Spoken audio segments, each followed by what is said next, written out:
Hello, I am İlkay. I would like to present our data provenance visualization tool to you in this video. Proposed visualization approaches in the tool were studied during my PhD research and focuses to the needs of the scientists working in e-science domain. First of all, I would like to introduce my research page to you. Here you can find general information on our research and some details such as our motivation, a screenshot of our tool, explanation of our methodologies, and a comprehensive usability study to assess our tool's success. Here we have step-by-step environment installation from scratch, starting from Java runtime setup till the data preparation and the data import to our visualization tool. The tool is embedded to an open-source visualization platform called Cytoscape. First of all, I would like to start with our motivations behind our research to develop a visualization system. Now, a sample e-science process flow is illustrated here in this page. E-science can include several disciplines such as biology, physics, and chemistry.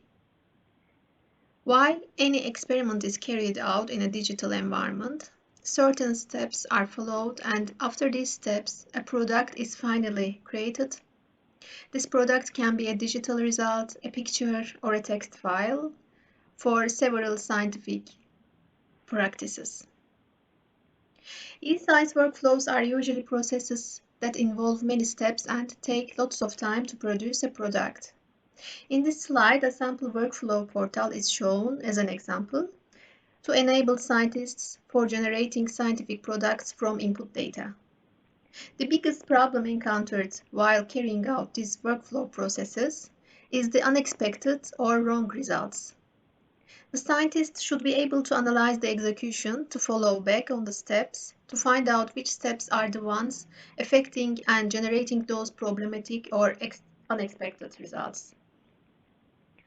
Although workflow portals create log files related to e-science workflows, generally the visualization ability is very weak in order to make this kind of analysis. Therefore, solutions are needed to analyze the log files created during these processes and to visualize them accordingly. Therefore, within the scope of this study, we worked on a visualization tool to meet this requirement for analysis of the scientific experiment processes, as shown in the fifth step of this general data analysis flow shown here. The data needs to be captured from log files, transformed into a data representation that will support the visualization. Then the analysis takes place with the help of a powerful visualization tool. While developing our visualization approach, the data provenance is selected as data identification method as metadata, which keeps the lineage information of data items, including the origin, creation, and distribution of data, considered as the history of data object. In our research, W3C PROV-O model is used as data model. PROV-O model has three data items inside: activity, agent, and entity. On the right, we see a simple sample XML description of a provenance dataset and the visualization of corresponding items on left. The interpretation is as follows. For example, John Fraser is an agent which has ID agent 92, including several properties such as mail address here.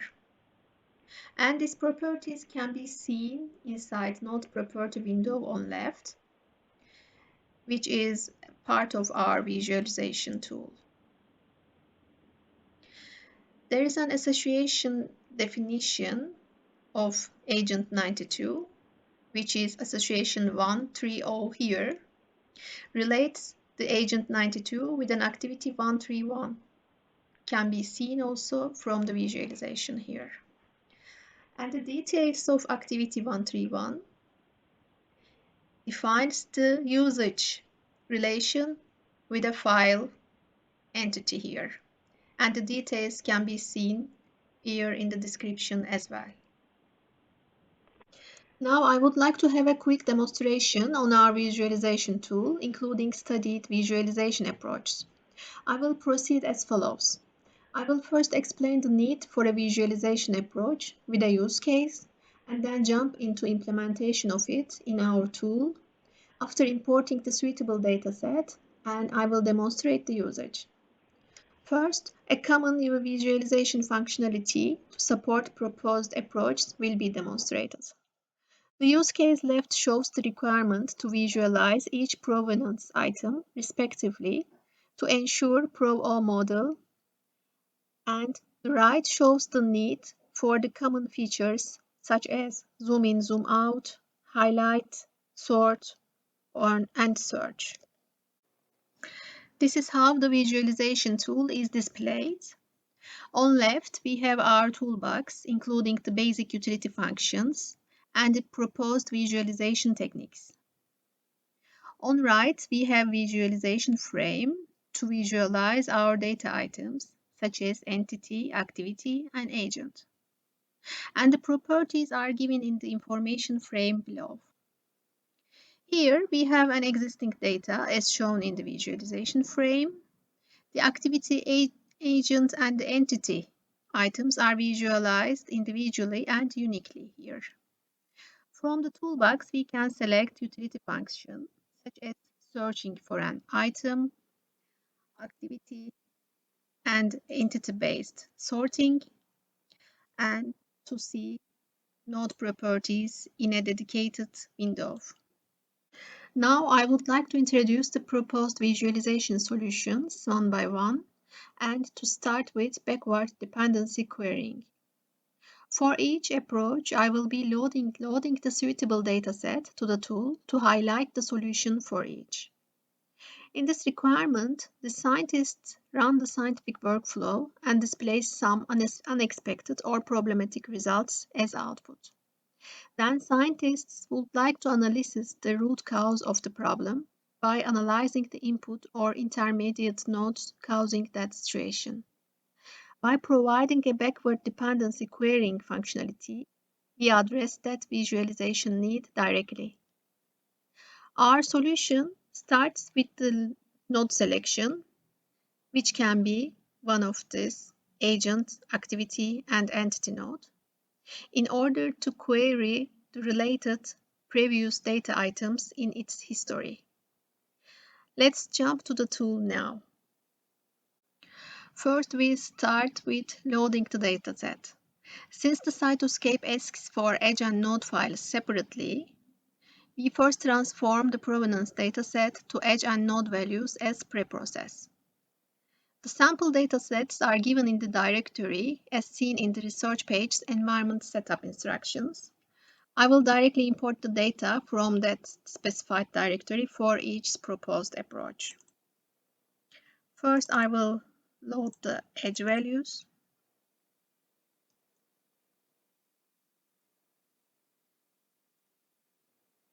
Then the node values.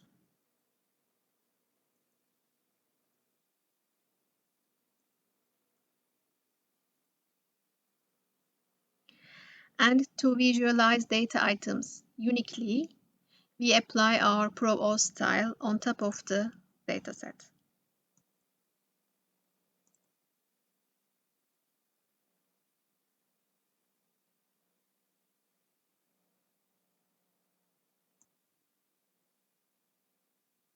Now our example dataset is ready.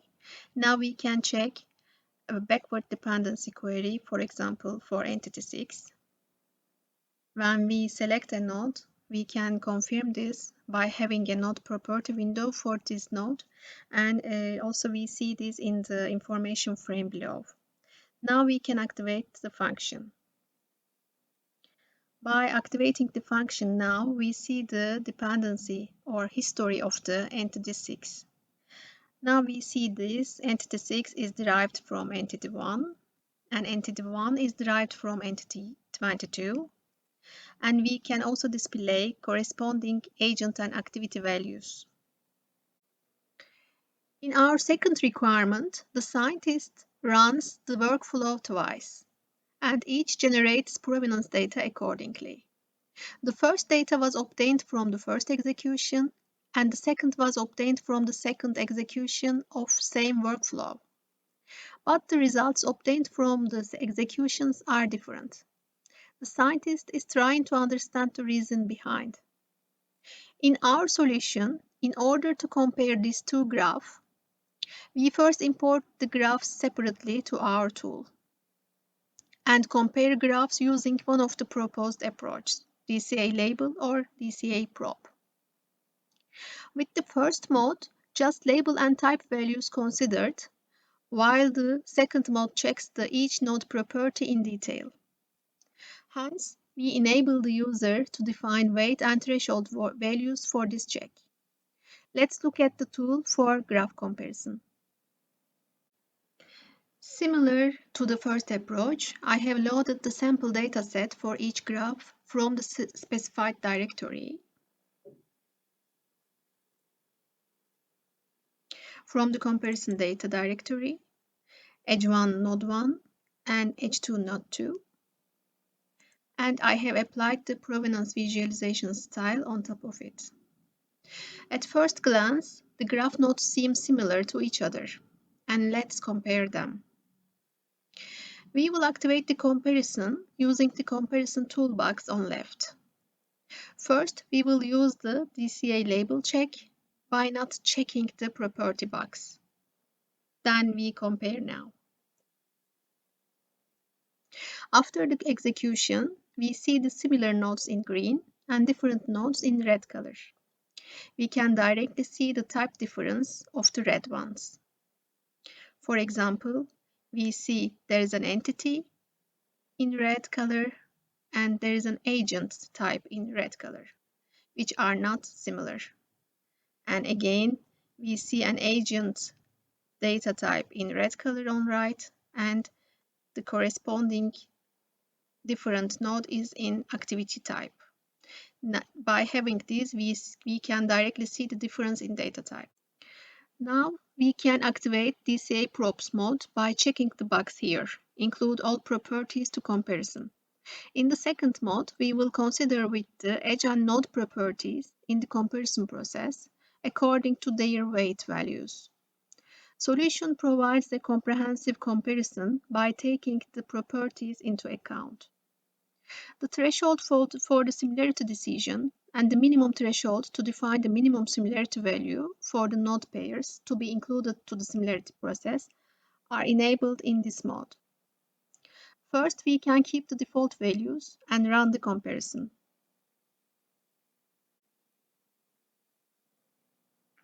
Similar to the first mode, we see similar nodes in green color and we see the different nodes in red color. The end user can affect the comparison directly by changing the given weights of the properties for the comparison. Now we can change values. For example, we can decrease weight and threshold values to increase the similarity.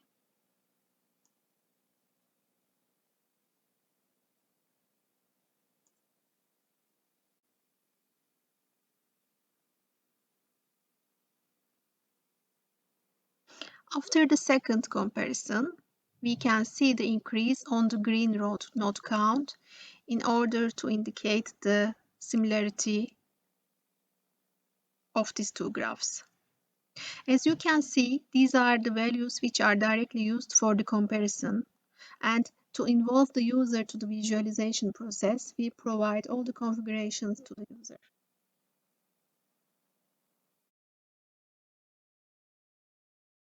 The scientific workflows are being executed for hours or days in a distributed way, which generate large-scale provenance data, overwhelming the scientist while analysis process. As you may see, since the provenance graphs are large-sized and complex ones, often there is a need to generate summaries from complex graphs to ease analysis and understanding. In our approach, we address this need by providing a summarization with k-means clustering approach to create summarization groups from large dataset. And user is enabled to focus on the clusters first, then the node groups inside to focus on the node groups respectively. In this feature, we define the cluster count beforehand, and then we take the creation time into the account while generating clusters.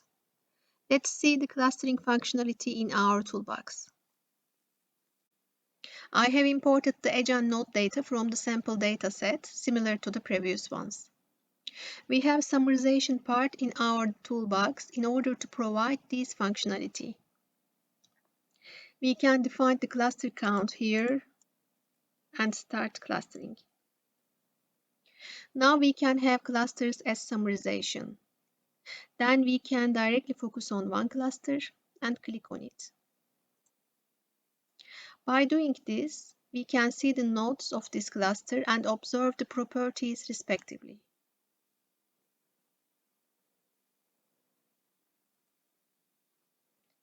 The sequential selection of clusters is also provided to observe the data items details inside the summarization group if needed. In the conventional approach, provenance data is stored and processed offline, which results in a great deal of unnecessary resource usage. Scientific experiments that operate for a long time and at large scale can generate a vast provenance data size which is too big to store effectively. We propose a real-time visualization in a visualization time frame that provenance data, activity, entity, and agent items are visualized in order in which they arrive. With the replay function, the scientists would be supported with the progress of data arrivals in time one by one. User is enabled to activate real-time visualization to start, forward, backward, stop the replay. Now I will present a replay functionality from our toolbox. The replay sample dataset is loaded beforehand. By activating the replay box, we can play, stop, move backward and forward in time in order to analyze the data object's arrival in detail. To improve the analysis, we can move in the time axis and activate the sort mechanism at the same time.